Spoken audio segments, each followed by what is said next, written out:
কালীগঞ্জের দিকে চোখ রাখবো। গ্রেপ্তার আরো দুই। বহরমপুর থেকে পাকড়াও মনোয়ার ও হাবিবুল শেখের ছেলে। ধৃতদের আদালতে পেশ করে হেফাজতে নেওয়ার তোড়জোড় পুলিশের। ইতিমধ্যেই কালীগঞ্জ কাণ্ডে গ্রেপ্তার হয়েছিলেন 5 জন, আরো 2 জনকে গ্রেপ্তার করা হয়েছে।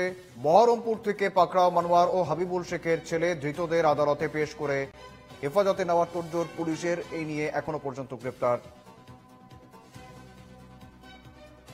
একাধিক, তবে এখনো পর্যন্ত পলাতক রয়েছেন অনেকেই। 24 জনের বিরুদ্ধে মোট এফআইআর দায়ের করেছিল, অভিযোগ দায়ের করেছিল মৃত নাবালিকার পরিবার, এবং সেই ঘটনায় আরো 2 জনকে গ্রেপ্তার করেছে পুলিশ। ইতিমধ্যে মনোয়ার শেখ ও হাবিবুল শেখকে গ্রেপ্তার করেছে পুলিশ এবং তাদের ছেলে। ধৃতদের আদালতে এবং তাদের ছেলেকে গ্রেপ্তার করেছে পুলিশ। বহরমপুর থেকে গ্রেপ্তার হয়েছে তারা এবং তাদেরকে দ্রুত পুলিশের হেফাজতে নেওয়ার তোড়জোড় শুরু হয়েছে।